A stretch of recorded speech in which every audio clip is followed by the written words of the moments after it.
You may have heard about the Quran's idea of paradise being 72 virgins, and I promise I will come back to those virgins. But in fact, here in the Northwest, we're living very close to the real Quranic idea of paradise, defined 36 times as gardens watered by running streams. Since I live in a houseboat on the running stream of Lake Union, this makes perfect sense to me.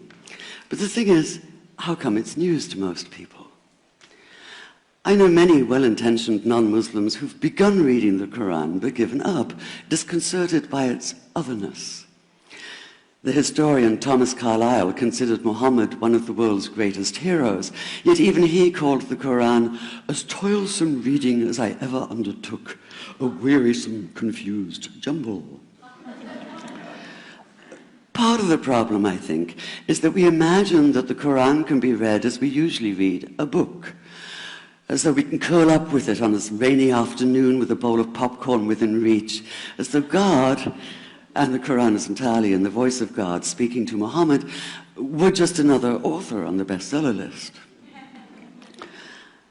Yet the fact that so few people do actually read the Quran is precisely why it's so easy to quote.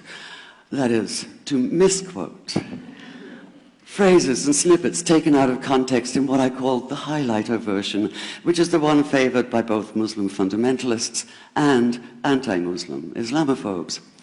So this past spring, as I was gearing up to begin writing a biography of Muhammad, I realized I needed to read the Quran properly as I could, that is.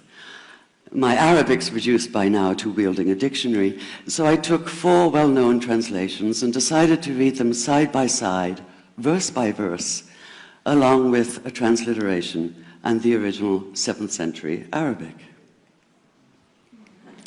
Now, I did have an advantage. My last book was about the story behind the Shia-Sunni split, and for that I'd worked closely with the earliest Islamic histories, so I knew the events to which the Quran constantly refers, its frame of reference. I knew enough, that is, to know that I'd be a tourist in the Quran, an informed one, an experienced one even, but still an outsider, an agnostic Jew reading someone else's holy book. So I read slowly. I'd set aside 3 weeks for this project, and that, I think, is what is meant by hubris, because it turned out to be 3 months. I did resist the temptation to skip to the back where the shorter and more clearly mystical chapters are, but every time I thought I was beginning to get a handle on the Quran, that feeling of, I get it now, it'd slip away overnight, and I'd come back in the morning wondering if I wasn't lost in a strange land. And yet the terrain was very familiar. The Quran declares that it comes to renew the message of the Torah and the Gospels, so 1/3 of it reprises the stories of biblical figures like Abraham, Moses, Joseph, Mary, Jesus. God himself was utterly familiar from his earlier manifestation as Yahweh, jealously insisting on no other gods. The presence of camels, mountains, desert wells and springs took me back to the year I spent wandering the Sinai desert. And then there was the language, the rhythmic cadence of it, reminding me of evenings spent listening to Bedouin elders recite hours-long narrative poems entirely from memory. And I began to grasp why it's said that the Quran is really the Quran, only in Arabic. Take the Fatiha, the 7-verse opening chapter that is the Lord's Prayer and the Shema Israel of Islam combined. It's just 29 words in Arabic, but anywhere from 65 to 72 in translation. And yet the more you add, the more seems to go missing. The Arabic has an incantatory, almost hypnotic quality that begs to be heard rather than read, felt more than analyzed. It wants to be chanted out loud, to sound its music in the ear and on the tongue. So the Quran in English is a kind of shadow of itself, or as Arthur Arbery called his version, an interpretation. But all is not lost in translation. As the Quran promises, patience is rewarded, and there are many surprises. A degree of environmental awareness, for instance, and of humans as mere stewards of God's creation, unmatched in the Bible. And where the Bible is addressed exclusively to men, using the second and third person masculine, the Quran includes women, talking, for instance, of believing men and believing women, honorable men and honorable women. Or take the infamous verse about killing the unbelievers. Yes, it does say that, but in a very specific context. The anticipated conquest of the sanctuary city of Mecca, where fighting was usually forbidden. And the permission comes hedged about with qualifiers.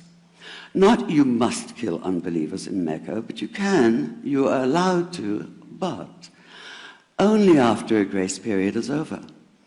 And only if there's no other pact in place. And only if they try to stop you getting to the Kaaba. And only if they attack you first. And even then, God is merciful, forgiveness is supreme, and so, essentially, better if you don't. This was perhaps the biggest surprise. How flexible the Quran is, at least in minds that are not fundamentally inflexible. Some of these verses are definite in meaning, it says, and others are ambiguous. The perverse at heart will seek out the ambiguities, trying to create discord by pinning down meanings of their own. Only God knows the true meaning. The phrase, God is subtle, appears again and again. And indeed, the whole of the Quran is far more subtle than most of us have been led to believe, as in, for instance, that little matter of virgins and paradise. Old-fashioned Orientalism comes into play here. The word used 4 times is huris, rendered as dark-eyed maidens with swelling breasts, or as fair, high-bosomed virgins. Yet all there is in the original Arabic is that one word, huris. Not a swelling breast or high bosom in sight. Now, this may be a way of saying pure beings, like in angels, or it may be like the Greek kos or kore, an eternal youth. But the truth is, nobody really knows, and that's the point. Because the Quran is quite clear when it says that you will be a new creation in paradise, and that you will be recreated in a form unknown to you, which seems to me a far more appealing prospect than a virgin.